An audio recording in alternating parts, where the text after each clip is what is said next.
Olá pessoal, eu sou Marcos Tanaka Riz e esse é o podcast Áreas Contaminadas, oferecido e mantido pela ECD Training e pelos maravilhosos colaboradores e colaboradoras financeiros no Apoia-se. A apresentação do podcast é minha, a edição é de Lilian Coreaço Riz, direto do quartinho do Harry Potter dos estúdios ECD. A trilha sonora é de Mauro Tanaka e de Guilherme Durão. Sigam os dois nas redes, @azalatosampa e @guilherme.durão. Estamos com muito orgulho e com a ajuda de vocês na 4ª temporada desse podcast, que tem como missão principal democratizar o acesso ao conhecimento científico sobre o gerenciamento de áreas contaminadas e sobre o meio ambiente em geral. Acreditamos na construção coletiva do conhecimento e que esse conhecimento é poder. Então o nosso grande objetivo aqui é dar poder a vocês, o poder pelo conhecimento. E ao mesmo tempo reconhecer a contribuição de cada um nessa construção coletiva. Portanto, queremos também dar voz pelo reconhecimento dessa importância.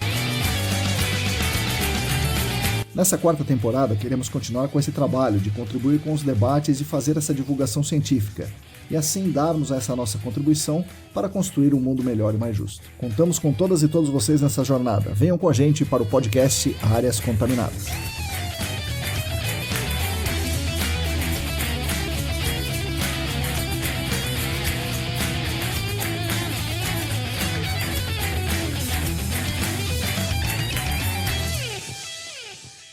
Olá!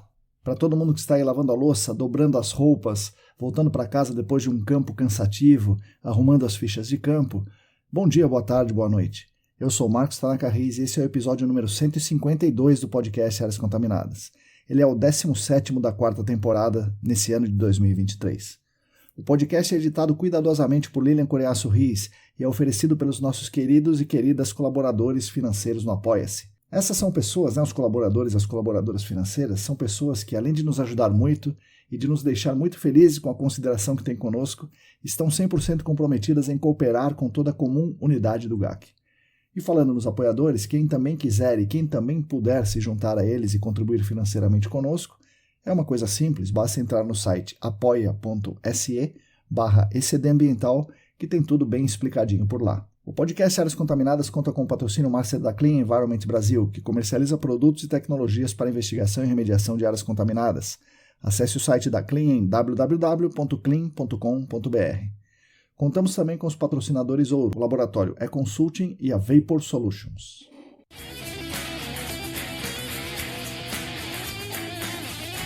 Anuncio rapidamente aqui que estão abertas as inscrições para 2 cursos da parceria Senac-AESAS, um sobre sustentabilidade aplicada ao GAC e o outro sobre investigação confirmatória, ambos com 24 horas de aula online pela manhã. Um deles, o de sustentabilidade, às segundas e quartas, e outro, o de investigação confirmatória, às terças e quintas, das 8 ao meio-dia. Vejam mais informações no site da AESAS, aesas.com.br/eventos. O Senac também está com inscrições abertas, só que para o seu curso de pós-graduação em gerenciamento de áreas contaminadas, na sua 24ª turma. O curso é presencial, tem duração de 1 ano e meio, com aula aos sábados, todos os sábados, né? A maior parte deles, assim 80% pelo menos, as aulas são presenciais. Informações mais detalhadas e inscrição para o processo seletivo no site sp.senac.br.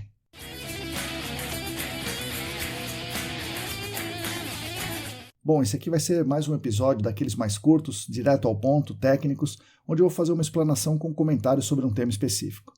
Pensamos aqui nos estúdios ECD que esse tipo de episódio mais técnico e direto ao ponto é importante para ajudar as pessoas, porque a gente fala aqui de temas que nem todos têm acesso fácil, ou porque não estão lá no Senac, não estão nos cursos de extensão online, ou não estão em outros centros de discussão.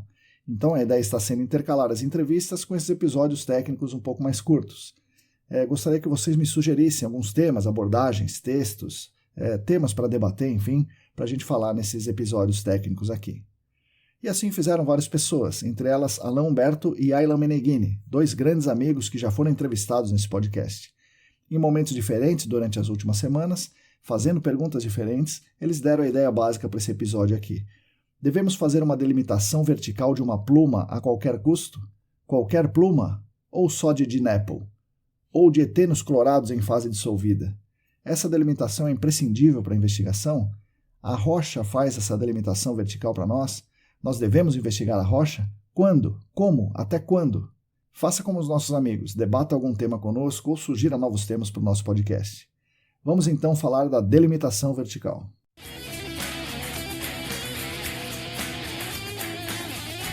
Bom, esse podcast poderia ser uma versão 2 dos mitos do GAC, mas é legal a gente especificar do que nós estamos falando e como as perguntas que me fizeram foram no sentido específico da delimitação vertical, vamos seguir aí com esse tema, né, com essa abordagem aqui.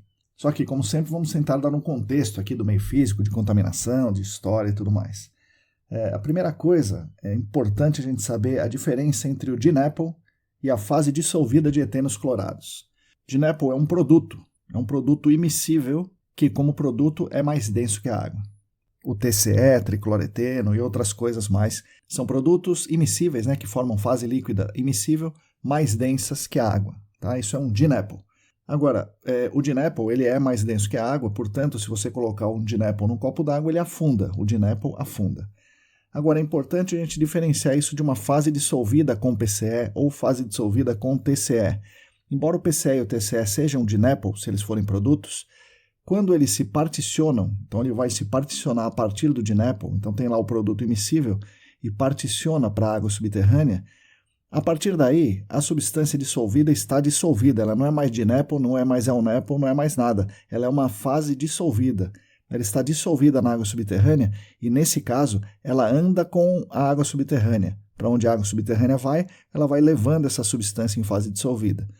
E durante esse trajeto ela vai sofrendo interações, ou interação com a matéria orgânica, ou interação com argilominerais, eventualmente, não é o caso do PCE e do TCE, mas poderia sofrer interações com argilominerais, vai se dispersando, enfim, vai tendo uma série de interações com o meio físico.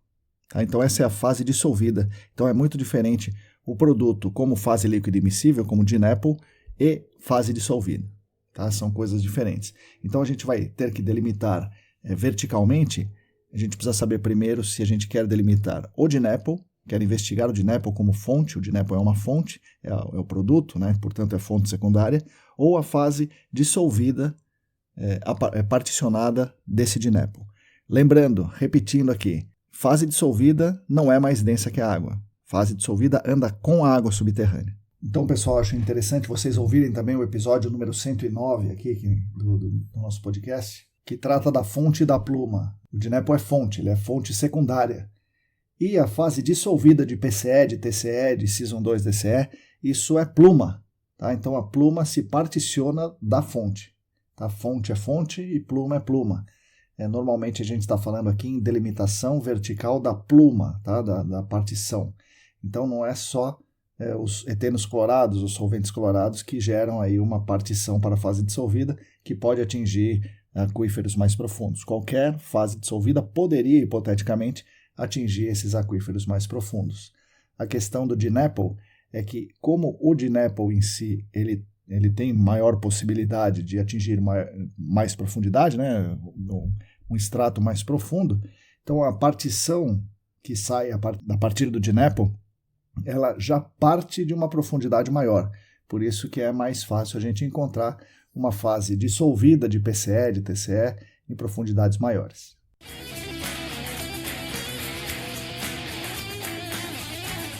E aí vamos contar um pouco da história, né, aqui do GAC.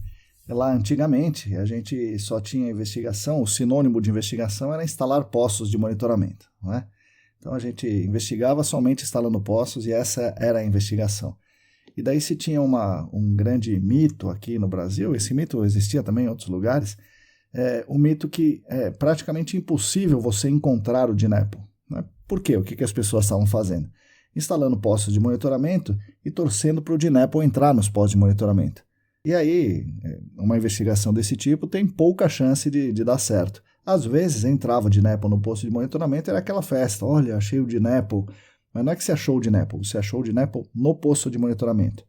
E essa, obviamente, a gente já vem falando aqui há muito tempo, né, em muitos episódios, posto de monitoramento não é a melhor maneira de você investigar. Pelo contrário, é uma maneira que vai te enganar por muito tempo.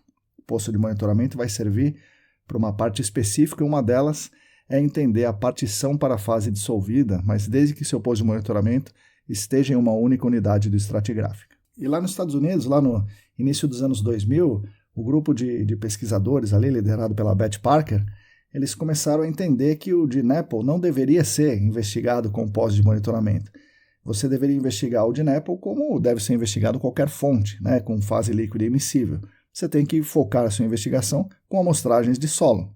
Eles propuseram que se deva fazer uma amostragem de solo de perfil completo, né, inclusive na zona saturada, e coisa que antigamente era um absurdo, ninguém fazia amostragem de solo abaixo do nível d'água, o que hoje é um absurdo a gente pensar que não deve ser feito, né? Mas naquele tempo foi revolucionário ela sugerir amostragens de solo na zona saturada, e nesse tipo de abordagem, nesse tipo de investigação, várias vezes ela e o grupo dela encontrou o DNAPL e estudou toda essa história que eu estou falando aqui, que o DNAPL é uma fonte e a partir dessa fonte ele se particiona. Antigamente também tinha-se essa lenda, né, que quando você tinha DNAPL, as concentrações em fase dissolvida iam aumentando conforme você instalava postes de monitoramento mais fundo. Mas isso também é um grande absurdo, porque a concentração é maior ou é menor, depende de onde você está instalando esse poço, né? Depende da unidade do estratigráfica que você está instalando os poços. Então, o simples fato de que a concentração está aumentando ou diminuindo não é indicativo de nada. Você tem uma fase dissolvida que é medida por aquele poço, e quase sempre o poço está mal instalado, né? Mal instalado na posição errada, né, do aquífero. Né? Ele é um poço instalado a esmo, sem relação com o meio físico, sem relação com as unidades estratigráficas, e aí aquela concentração naquele poço não diz muita coisa.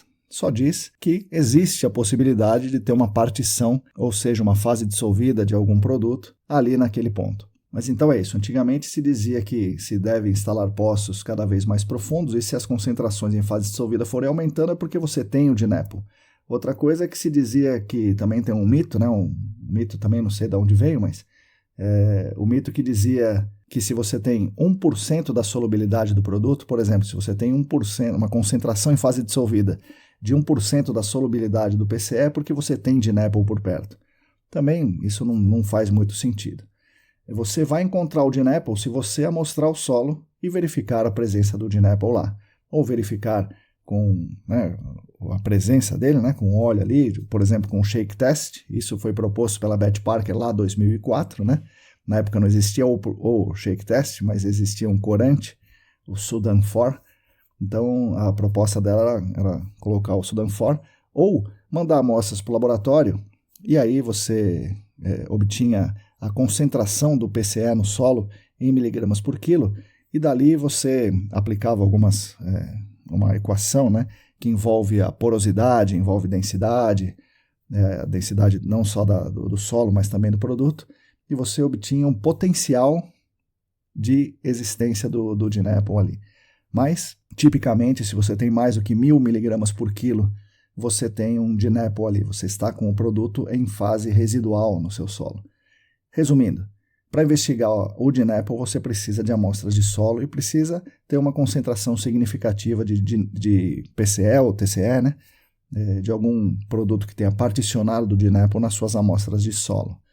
Um pouco mais recente, né? no meio dos anos 2000, por conta de todo esse trabalho da Beth Parker, o pessoal lá nos Estados Unidos resolveu inventar equipamentos que ajudassem nisso. Ao invés de coletar amostras de solo, pudessem fazer ensaios que dessem uma resposta, ainda que fosse qualitativa, né, da presença desse DNAPL em profundidades maiores, e foi daí que veio o MIP. A grande invenção do MIP foi para você encontrar essas fontes, né, encontrar o DNAPL, porque o MIP vai dar um sinal quando você tem muito contaminante ali naquela região. E você vai ter muito contaminante na região se você tem um produto em fase residual, ou seja, o produto está nos poros do solo. Então o MIP é feito para investigar a fonte, para você encontrar a fonte. O MIP não é feito para você encontrar a pluma, como muita gente achava aqui e ainda acha, né? Vou delimitar a minha pluma com o MIP. Isso é um erro conceitual. Tá? O MIP não é para pluma, o MIP é para fontes. E isso ajudou muita gente lá nos Estados Unidos, no Canadá, e tem ajudado no Brasil a encontrar as fontes do DNAPL. Então, para você investigar o DNAPL, ou você usa uma ferramenta como o MIP, ou você faz amostragens de solo. Tanto um quanto o outro, você tem que fazer a coisa bem feita, com empresas que sabem o que estão fazendo e com uma interpretação adequada aí dos dados que você vai coletando.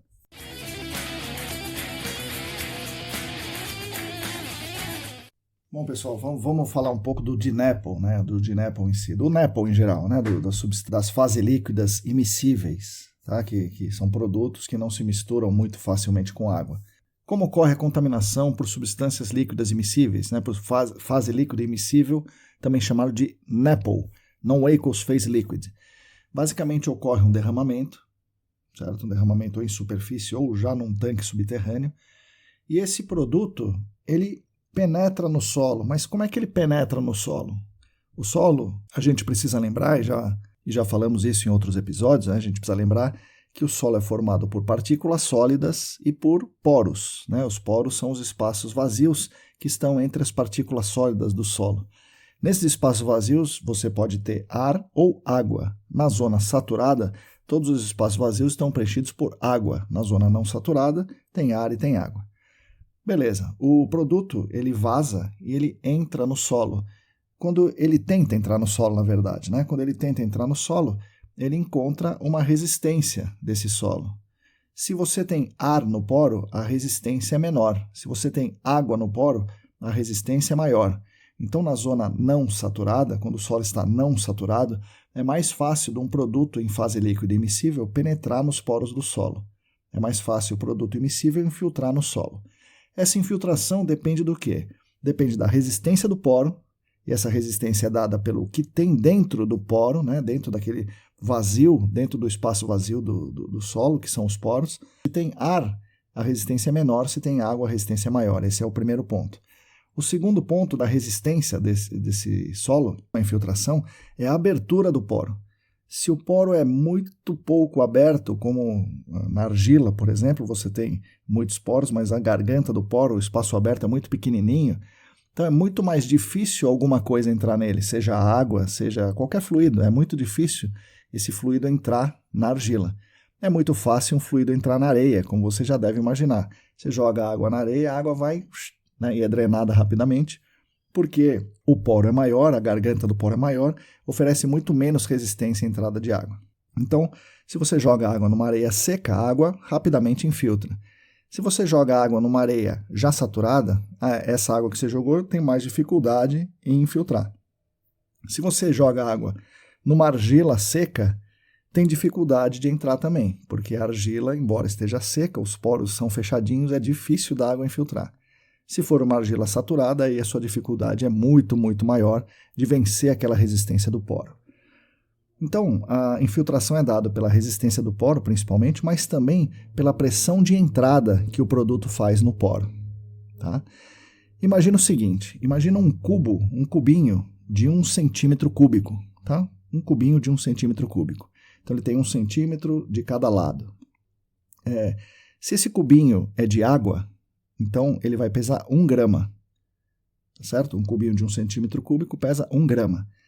Imagina a área dele, a área de baixo dele. Né? A área de baixo dele tem 1 centímetro quadrado, tá certo? Então, a pressão que esse cubinho exerce é 1 grama por centímetro quadrado, já que o cubinho pesa 1 grama e você tem uma área de 1 centímetro quadrado lá embaixo. Então, 1 grama por centímetro quadrado. Vamos pensar que esse cubinho é de óleo diesel, por exemplo, e vamos atribuir que a densidade dele é 0,8 do óleo diesel. Então, na mesma área de 1 centímetro quadrado, você tem um peso de 0,8 gramas. Então, você tem uma pressão menor, né? O óleo diesel exerce uma pressão menor do que a água para infiltrar no poro, porque ele tem 0,8 gramas por centímetro quadrado. Então, como tem menor densidade, então ele tem menor pressão, exerce menor pressão. Então, é mais difícil para o óleo diesel entrar no poro do que para a água entrar no poro. Tá? A água entra no poro com relativa facilidade em relação ao diesel. Agora, vamos pensar no PCE ou no TCE. O TCE tem a densidade mais ou menos 1,35, chegando a 1,4. Tá? Então, esse mesmo cubinho pesa 1,4 gramas. Então, a pressão que ele exerce é 1,4 gramas por centímetro quadrado. Então, é 40% maior do que a água. Então, a pressão de entrada é dada pela coluna do fluido. Então, você tem um tanque que tem, 2 metros de altura, seriam 2 metros de coluna de água se fosse água. Mas, se for TCE, é 2 metros e mais 40%. Então seria o equivalente a 2,8 metros de coluna de água. Então a pressão que esse TCE faz para entrar no poro é maior. Então é mais fácil para o TCE entrar no poro. Isso não quer dizer que o TCE vai afundar ali até o centro da Terra, certo? Porque ele vai sofrer resistência. E essa resistência é dada pelo poro, né? Pelo que tem dentro do poro. Se tiver água, como eu falei, é mais difícil ele deslocar e vai ficando cada vez mais difícil conforme ele vai afundando, porque a pressão de entrada vai se atenuando, né? Você vai segurando um pouco da pressão nesse poro de cima, segura mais um pouquinho no poro mais de baixo, até que chega um poro que ele não consegue vencer, né? A água, ele não consegue vencer a entrada da água. Isso se o meio for homogêneo, mas obviamente nós não temos meios homogêneos aqui, né? Então o TCE vai migrando verticalmente para baixo por caminhos preferenciais. E além da resistência da água no poro, você ainda tem a resistência da própria parede do poro. Então, se o poro for muito fechadinho, como nas argilas, é mais difícil esse DNAPL descer. Então, a gente tem como princípio que o óleo diesel, gasolina, ou LNAPL, a fase líquida imissível menos densa que a água, fica boiando sobre o aquífero, enquanto o DNAPL, a fase líquida imissível mais densa que a água, ela vai afundando até onde a gente, né, até o centro da Terra. E não acontece isso, pessoal. É claro que se o DNAPL pegar uma camadinha de argila, ele vai ter dificuldade em infiltrar. Provavelmente ele não vai infiltrar por essa camadinha de argila. Ele vai penetrar um pouco nessa camada, né, vencer um pouco daquela resistência e vai ficar lá, não vai conseguir vencer mais essa barreira estrutural, barreira estratigráfica, porque o poro é muito fechado, tá bom?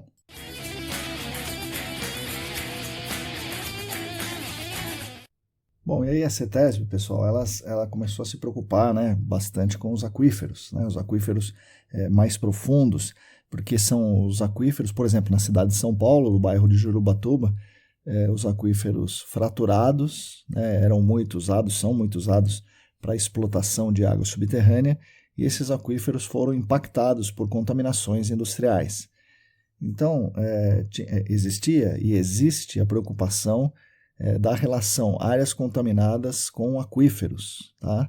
E aí a CETESB tem uma preocupação muito grande com aquíferos na rocha, né? Aquíferos sedimentares, mas especialmente os aquíferos fraturados. Não tem tanta preocupação com o aquífero poroso, né? O aquífero mais freático, mais livre, porque não são tão importantes, são importantes, mas não são tão importantes para o abastecimento público. O mais importantes para o abastecimento público são certamente os aquíferos fraturados. Você vai perguntar assim, mas peraí, esses aquíferos mais rasos, eles não podem impactar os corpos d'água superficiais? Sim, podem impactar os corpos d'água superficiais, mas isso aí é uma outra história. Primeiro nós estamos falando aqui da delimitação vertical. Então, olhando verticalmente, o aquífero mais profundo na rocha, né, o aquífero sedimentar ou fraturado na rocha, são mais importantes. E aí, lá no meio dos anos 2000, a CETESB tinha essa preocupação, né? E juntava isso com a má qualidade dos estudos, especialmente os estudos feitos em áreas com hidrocarbonetos, onde as pessoas só instalavam aqueles poções de 3 metros de seção filtrante, não afogados, e os poções são ainda totalmente desconectados com o estudo do meio físico, e juntando também o conhecimento que foi sendo consolidado, né? O entendimento que a fase dissolvida tinha e tem uma dinâmica própria, e essa dinâmica própria da fase dissolvida não é a dinâmica do produto imissível que eu acabei de falar, né, do NAPL, é uma partição dele que se dissolve, e aí sendo dissolvida a substância caminha com a água subterrânea por fluxos preferenciais. Esses fluxos preferenciais são a escala de detalhe, não são determinados pelo fluxo regional de água subterrânea. E aí, tendo tudo isso em mente, a CETESB determinou que se fosse encontrada uma fase dissolvida no nível raso, vamos chamar de nível raso naqueles poções, essa contaminação deveria ser delimitada verticalmente. Então, a partir do meio dos anos 2000, aí, a CETESB determinou que a contaminação em fase dissolvida deveria ser delimitada verticalmente como regra. Isso foi explicitado e exigido na DD 263, depois na DD 103. Esses documentos diziam que se fosse encontrada uma concentração de substância química de interesse em fase dissolvida, deveria haver não só aquela delimitação horizontal que o pessoal fazia, mas uma delimitação vertical, por meio da instalação de poços mais profundos. Esses poços mais profundos formaria par multinível com aquele poção lá já existente. Foi aí que o mercado começou a chamar esses poços mais profundos dos pares multiníveis, chamou isso de multinível. Ah, tem um poço multinível. Você não vai instalar um poço multinível, você vai instalar um poço de monitoramento que forma um par multinível com um poço que já existe, tá, pessoal? Então isso aí é para vocês entenderem a origem maluca desses nomes. Então surgiram aí os famosos PMNs, os poços multiníveis. Só que ele, repito, não é multinível, ele é um poço instalado afogado, né? Mais profundo, fazendo um par multinível com um poço que era raso. Muito bem, a CETESB dizia que a profundidade a ser investigada era a próxima camada de fluxo preferencial abaixo daquele poção que já estava instalada. Ou seja, a CETESB disse que a unidade hidroestratigráfica que fosse mais permeável, mais condutível hidraulicamente, deveria ter um poço de monitoramento. Esse segundo poço estaria nessa camada. E aí a CETESB, no documento dela, fazia uma ressalva. Se o meio fosse homogêneo, o poço mais profundo devia ter o topo da sua seção filtrante 2 metros abaixo da base do outro poço já instalado. Agora, quando que o meio é homogêneo? Nunca. Mas o mercado considerou o quê? Todo meio era homogêneo. Todos os meios eram homogêneos, por isso todos os poços multiníveis eram instalados 3 metros abaixo, né, com uma profundidade de 3 metros abaixo daquele poço que já estava, para que ele fique com o topo da seção filtrante dele de 1 metro, 2 metros abaixo da base do outro poço que já tinha. Então, o mercado falava, fura 3 metros para baixo e instala o poço lá. Totalmente desconectado do meio físico, então não foi isso que a CETESB pediu. Né? A CETESB pediu que seja identificada a unidade estratigráfica mais relevante para o fluxo e aí instalasse o poço ali. Mas o mercado não entendeu assim e começou a fazer poços mais fundos. A CETESB tentou melhorar a situação das investigações, mas o mercado, como sempre, achou a brecha aí para continuar fazendo as coisas erradas, né? Só que agora fazia errado, mas com os poços a mais, que eram os famosos poços multiníveis. E aí esse poço foi chamado de multinível e não há como corrigir isso agora, né? Repetindo aqui, pessoal, multinível é o par multinível. O poço é simplesmente um poço de monitoramento, só que ele está com uma seção filtrante um pouco mais funda. Uma outra curiosidade é que algumas vezes, eu diria até que muitas vezes, é a própria sondagem que pode ter levado a contaminação em fase dissolvida para profundidades maiores, porque a maioria dos postos de monitoramento era instalada com um tradão manual, né? O furo aberto, o trado manual, e vamos furando e o furo fica aberto, e a pessoa tenta instalar um poço de monitoramento, e aquele furo totalmente aberto, e o solo de cima, a água de cima vem caindo para baixo, e a pessoa instala o poço assim mesmo, sem nenhum revestimento, sem nenhum cuidado. E aí nesses poços multiníveis, ou seja, no poço profundo do par multinível, aparecia uma contaminação em fase dissolvida. Aí a pessoa dizia, existe contaminação ali naquela unidade estratigráfica, mas muitas vezes a contaminação não era lá, você levou a contaminação para lá. Então o tiro aí nesse caso pode ter saído pela culatra. Muitas vezes a CETESB tentando proteger os aquíferos mais profundos acabou pedindo que as pessoas fizessem coisas, as pessoas fizeram coisas erradas e acabou levando contaminação onde não estava. Por outro lado, né, essa situação foi obrigando o mercado, responsáveis legais e técnicos, a instalar poços mais fundos, já que tinha que delimitar verticalmente, né? Instalar poços mais fundos com esse objetivo. Para facilitar o trabalho, algumas consultorias resolveram fazer o seguinte: chama a maior máquina que tem aí, instala o poço mais fundo que essa máquina consegue furar, porque daí fica delimitado verticalmente, entre aspas, né? O que a CETESB queria era avaliar se havia fluxo vertical descendente, e se esse fluxo vertical descendente estava gerando a partição para unidades hidroestratigráficas de fluxo mais profundas. Somente isso que a CETESB queria. Mas como o nosso mercado nunca fazia amostragem de solo corretas, nunca fazia amostragem de solo abaixo do nível d'água, nem sequer para reconhecer o material, né, se é argila, se é areia, se é unidade hidroestratigráfica ou não, e muito menos para mandar a amostra para o laboratório, nós nunca tínhamos um modelo conceitual adequado que permitisse a identificação de unidades hidroestratigráficas mais relevantes.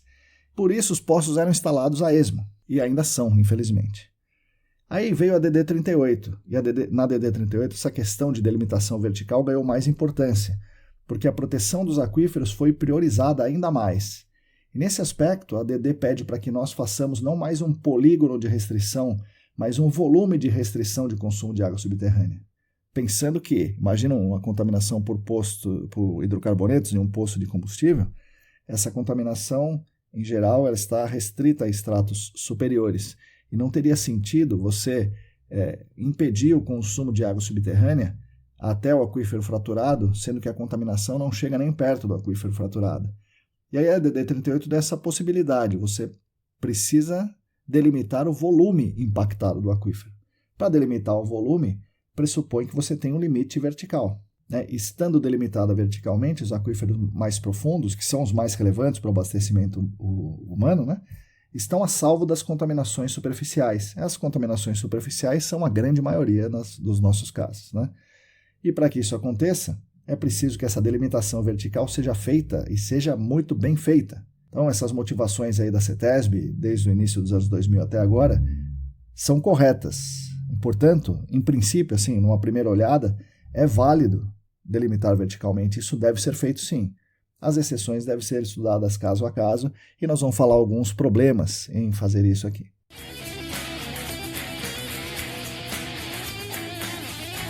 Bom, entendida essa questão, gostaria de retomar aqui o que eu tratei no episódio 92 sobre a caracterização do solo.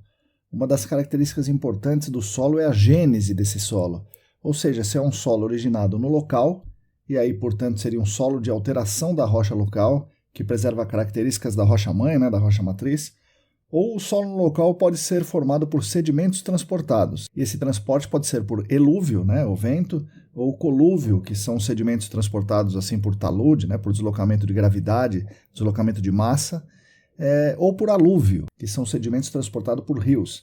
E esses são as unidades mais abundantes aqui nas nossas áreas contaminadas. Um alúvio, um solo de aluvião. Quando o solo é transportado, esses sedimentos se depositam em camadas. Essas camadas são muito claramente identificáveis como unidades hidroestratigráficas independentes. E nesse caso, camadas selantes, ou seja, aquelas camadas que isolam uma unidade condutiva de outra unidade condutiva, essas camadas selantes normalmente são argilas, As camadas selantes são quase com certeza camadas que realmente são selantes. Unidades hidroestratigráficas de muito baixo fluxo, que praticamente impedem a migração de contaminação como produto, como DNEPL, e dificultam muito a migração vertical de contaminação em fase dissolvida. Então, a existência dessa camada selante em solos transportados, em solos de alúvio, são frequentes, Muito frequentemente você vai encontrar isso aí. Porém, quando o solo é originado ali mesmo, na própria área, um solo de alteração, solo residual, não há essa diferenciação clara de unidades hidroestratigráficas. E as estruturas da rocha são, de certo modo, reproduzidas no solo e são tão mais parecidas com a rocha quanto mais próximos estamos da rocha. E nessa região, próxima da rocha, as estruturas da própria rocha são preservadas. E se a rocha tem fraturas, provavelmente essa região chamada saprólito, esse solo de alteração muito perto da rocha, o saprólito, tem fraturas também. E aí, como vocês imaginam, se tem fraturas, as fraturas no saprólito são muito mais abundantes do que na rocha. Então tem muitos caminhos preferenciais para a água no saprólito, e muitos desses caminhos preferenciais são verticais, que podem levar à contaminação, seja por DNEPL ou seja fase dissolvida, para o próprio saprólito e eventualmente para a rocha fraturada. E se ela chega na rocha fraturada, chega nos aquíferos mais relevantes. Resumindo, em áreas em que o solo é transportado, formado por sedimentos, as unidades hidroestratigráficas são bem marcadas e normalmente atuam como camadas. Em áreas em que o solo é originado no próprio local, ele é residual, e nesse caso a interface solo-rocha é muito tênue, A interface é difícil de você marcar, as coisas se misturam, e provavelmente a região que tem mais caminhos preferenciais é a alteração da rocha, é o saprólito perto da rocha, que está intimamente ligado à rocha, e torna o aquífero usado para o abastecimento muito mais vulnerável. Por isso, esse tipo de área, esse tipo de condição geológica, requer muito a nossa atenção.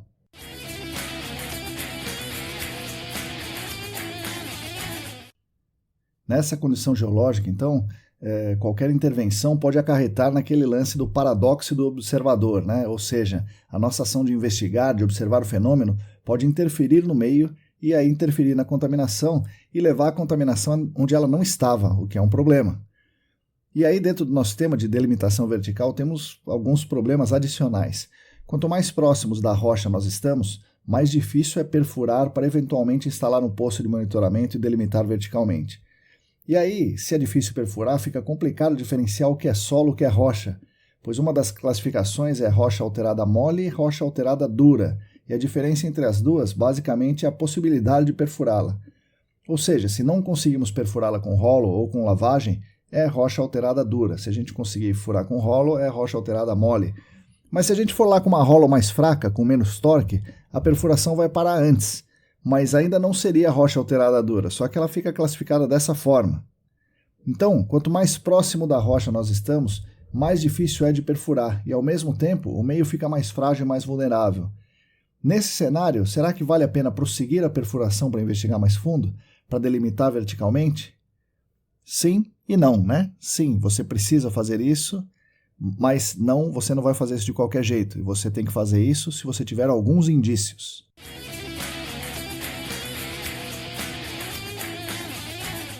Bom, e que indícios são esses, né? Bom, então vamos lá. Em tese, eu acho que nós devemos sim delimitar verticalmente, mas não furando a esmo e cada vez mais fundo com a máquina que a gente conseguir de qualquer jeito e tal. Isso não deve ser feito. Vamos lá, a contaminação mais problemática dentro do GAC para os aquíferos profundos, aí, fraturados e tal, é causada pelo solvente clorado, pelo DNAPL. Então, o primeiro indício importante, essencial para o bom gerenciamento da área, é encontrar a fonte primária, as fontes primárias, né, no caso, e encontrar as fontes secundárias, ou seja, você precisa encontrar o DNAPL e o solo impactado pelo DNAPL. Esse é o primeiro indício. Se você não fez isso ainda, faça. Antes de sair delimitando, encontre o DNAPL. É aí que está a maior massa, e se não encontrarmos o DNAPL, não adianta ficar dando morro em ponta de faca, porque nós não sabemos basicamente nada da área, se a gente não sabe onde está o DNAPL. E o DNAPL não está tão fundo assim, em geral. Como eu falei lá no início, ele vai infiltrando até que a coluna, né, da pressão de entrada do poro se equivale à resistência do poro. Então, conforme ele vai afundando, ele vai perdendo essa força de entrada, essa pressão de entrada, e a pressão de resistência vai ganhando dele. Então, ele não está tão fundo assim. Vamos procurar direito esse DNAPL, que é a primeira etapa para você começar a pensar em delimitar verticalmente a área. E como é que você vai encontrar esse DNAPL? Ele será encontrado com boas investigações de solo. Afinal, o DNAPL estará nos poros do solo. Como falamos, o DNAPL, por sua densidade, exerce uma pressão nos poros maior que a pressão da água, o que facilita a entrada dele no poro. Porém, não é como num copo d'água, numa piscina, né, que o DNAPL afunda. O DNAPL ele não afunda assim fácil, ele vai ficando preso no meio dos poros do solo e vai encontrando essa resistência e tal. E a resistência é tão maior quanto menor for a abertura do poro, ou seja, nas argilas. Então, nós temos que procurar o DNAPL dando preferência às argilas e às interfaces entre areia e argila, porque é nessa região que se costuma ficar aprisionado o DNAPL, que costuma segurar o DNAPL. Em seguida, né, depois desse primeiro indício, né, um indício importante que você encontrar o DNAPL, a gente tem que entender as unidades hidroestratigráficas. Se temos um solo transportado, provavelmente as zonas de fluxo, que são aquelas areias, elas transmitem mais a fase dissolvida, ou a contaminação que se particionou a partir do DNAPL. As zonas de armazenamento, num solo transportado, fazem um papel duplo. Elas seguram o DNAPL, o que gera fonte secundária, mas como elas seguram, é mais difícil esse DNAPL atingir o aquífero mais vulnerável, atingir camadas mais profundas. Nesse caso, a investigação mais pesada assim, deve ser acima dessa camada selante. Aprofundar a investigação para uma delimitação vertical pode ser interessante em alguns casos, e pode ser importante em outros casos. Nesses casos em que for imprescindível aprofundar a investigação, deve-se instalar poços multirrevestidos. Poços multirrevestidos, também chamados de poço double casing ou dual casing, com o revestimento deve ficar engastado nessa camada selante, realmente revestir até o início dessa camada selante. Tudo isso deve ser feito fora da fonte, com o objetivo de verificar se na unidade hidroestratigráfica de fluxo, ou seja, na areia abaixo da camada selante de argila, existe já concentração em fase dissolvida. Se você está fora da fonte, faz um poço multirrevestido, engastado nessa argila, nesse aquitarde, nessa camada selante. Segue a perfuração e instala um poço na areia abaixo dessa argila e você encontra a concentração nessa areia que está abaixo da argila, quer dizer que aquela camada selante na fonte não é tão selante assim. Portanto, você vai precisar fazer essa investigação lá na fonte. E também você pode fazer essa investigação sem muita preocupação, porque a concentração já foi lá para baixo, né? Claro, você vai tomar todo o cuidado, fazer o poço multirrevestido, mas a informação mais importante você já tem. A contaminação passou para a camada de fluxo que está embaixo.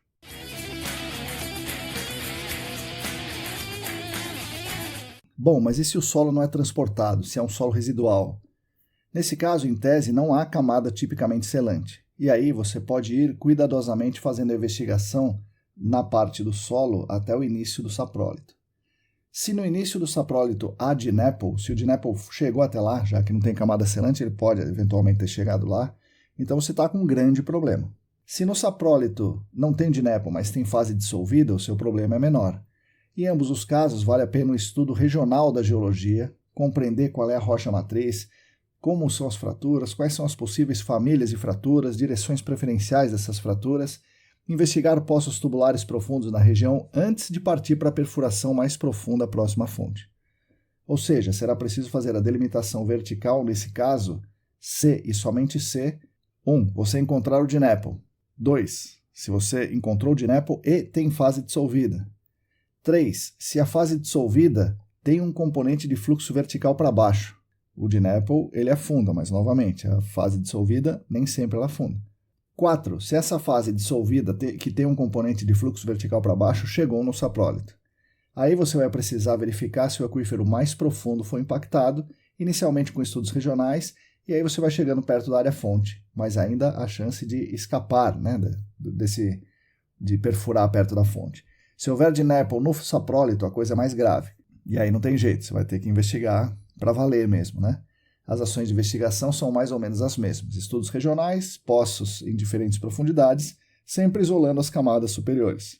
Se tem DNAPL no saprólito, você deve investigar a interface rocha alterada mole com rocha alterada dura, fazendo um poço double casing revestindo todo o saprólito. Se essa interface rocha alterada mole, rocha alterada dura, estiver contaminada, você vai precisar revestir toda a rocha alterada, inclusive a rocha alterada dura, e instalar um poço double casing na rocha alterada dura.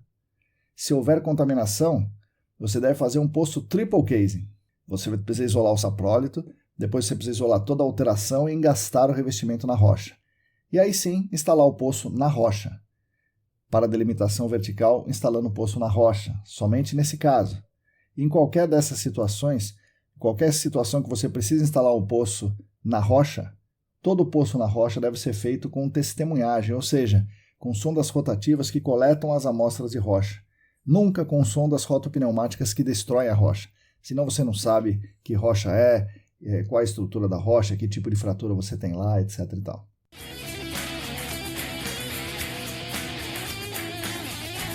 Então, arredondando aqui, você vai delimitar verticalmente? Sim, desde que, vamos para a primeira opção, solos transportados, solos com unidades hidroestratigráficas bem marcadas, assim, bem definidas.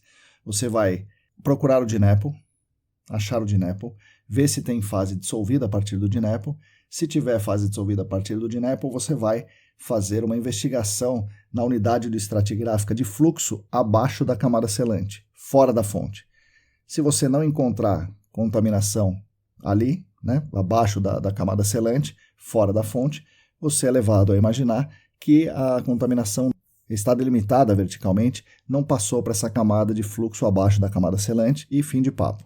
Se você encontrou contaminação nessa zona de fluxo abaixo da camada selante, aí você vai ter que ir mais perto da fonte para investigar melhor como que está se dando essa migração vertical. Para isso você vai ter que coletar amostras da camada selante, de solo, né? Avaliar bem análises químicas, análises físicas, porosidade efetiva, condutividade hidráulica vertical. Você vai ter que fazer um estudo um pouco mais refinado desse aquitard e estudar a camada de baixo, que ainda serão depósitos, né? Depósitos aluvionares ali. Agora, se não é um solo transportado, se é um solo residual, você tem também que investigar o DNAPL, achar o DNAPL, verificar se existe partição, se é uma partição significativa para a fase dissolvida, normalmente há essa partição. Se essa partição para a fase dissolvida, ela migra para baixo, você vai ter que ter um estudo mais hidrogeológico aí para ver se o componente de fluxo vertical, se esse fluxo existe vertical e se é para baixo esse fluxo vertical. Se existir, você vai ter que investigar o saprólito, primeiro com amostras de solo, vendo se tem indícios, depois eventualmente instalando poços lá. Só que você vai ter sempre que isolar a camada de cima. Você tem que isolar a camada do solo para instalar o poço no saprólito. Se o saprólito está contaminado, você precisa isolar o saprólito e investigar a alteração de rocha. Se a alteração de rocha está impactada, está contaminada, aí você precisa isolar o DNAPL, que provavelmente vai estar no solo, né? No solo acima. Depois você vai isolar a alteração de rocha, então por isso mais um revestimento. Você vai revestir aqui na alteração de rocha e vai instalar poços na rocha para fazer essa delimitação vertical, porque o seu objetivo é investigar o aquífero mais profundo. E aí você vai ter que achar uma fratura nessa rocha. Por isso você vai precisar coletar amostras de rocha e analisar essas amostras de rocha.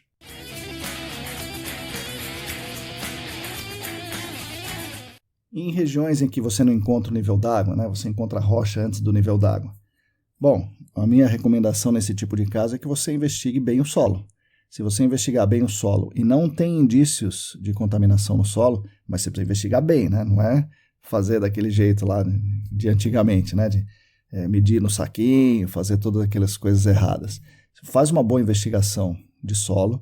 Se não houver indício, você não precisa investigar água subterrânea. Se você tiver um indício, talvez você precise investigar água subterrânea.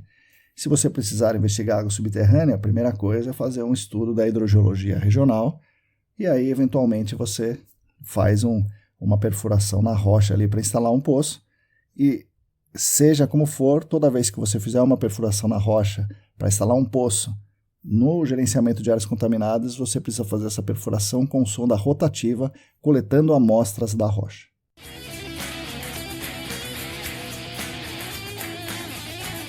Resumindo, preciso delimitar verticalmente? Em geral, sim, precisa delimitar verticalmente. Às vezes você não vai precisar. Se você não tiver indícios, né, se você está com o seu DNAPL longe daquela área, né, se você tem uma boa distribuição do fluxo horizontal, você tem as unidades estratigráficas bem definidas e nas unidades mais importantes de fluxo você já está com tudo mapeado, você não, de repente não precisa avançar mais a sua perfuração, você não precisa delimitar verticalmente entrando numa rocha, né, numa condição dessa. Ou se você está num solo residual e você não tem migração vertical para baixo do fluxo, também não é interessante você fazer essa delimitação, talvez isso não seja necessário. Mas, em linhas gerais, o aquífero mais vulnerável, né, o que é usado para o abastecimento humano, o aquífero fraturado, o aquífero na rocha, deve ser protegido e o gerenciamento de áreas contaminadas deve olhar para isso com mais carinho. Por fim, embora essa delimitação vertical tenha lá sua importância muito grande, né, ela não é mais importante do que descobrir a fonte, do que quantificar a massa e de que relacionar a fonte com o meio físico e as maiores partições da fonte para as plumas. Caso você não tenha todo esse cenário muito claro, não saia por aí fazendo furos mais fundos, que o que era para proteger o aquífero vai acabar prejudicando ainda mais o aquífero pela sua perfuração equivocada. Só faça furos mais fundos se você tem um entendimento muito bom da geologia e da distribuição da fonte secundária na forma de DNAPL e também das plumas de fase dissolvida. Então, entender bem a geologia, entender bem a hidrogeologia, entender bem a distribuição do DNAPL, entender muito bem a distribuição das plumas. Se você tem dúvida em algum desses pontos, não faça os furos. Estude mais antes de furar mais fundo. E se você tiver que furar, use os revestimentos adequados nas camadas adequadas. Outro fator importante para a gente finalizar aqui essa história é que a existência da rocha, por si só, não delimita automaticamente a sua pluma vertical de fase dissolvida. A fase dissolvida que está no aquífero poroso do solo pode se comunicar com o aquífero que está na rocha. Ela não se comunica obrigatoriamente, mas tem uma boa chance de se comunicar, especialmente se o solo ali é um solo de alteração. Por isso é essencial você entender muito bem a geologia, entender muito bem a hidrogeologia do local, para daí você tirar essa conclusão. A rocha delimitou minha pluma dissolvida ou não? Né? Então, ela não delimita automaticamente só porque chegou na rocha. Legal? Bom, acho que é isso aí por hoje, né? Agradeço mais uma vez a atenção de todos e todas vocês. Espero que vocês gostem. E mais do que isso, espero que isso aqui, né, que nossa conversa, né, ajude vocês no dia a dia. Nós da ECD Training continuaremos lutando lado a lado com vocês por um mundo melhor e mais justo para todas e todos e para as futuras gerações. Sigam a gente nas redes, assinem a nossa newsletter. O link para assinar gratuitamente a newsletter está na descrição desse episódio. Agradeço mais uma vez aos nossos queridos e queridas colaboradores financeiros do Apoia-se, que mantêm a gente no ar todas as semanas. Repetindo aqui, se você quiser e se você puder, contribua financeiramente conosco. O site é apoia.se/ECDambiental. A todos e todas vocês, muito obrigado e até semana que vem.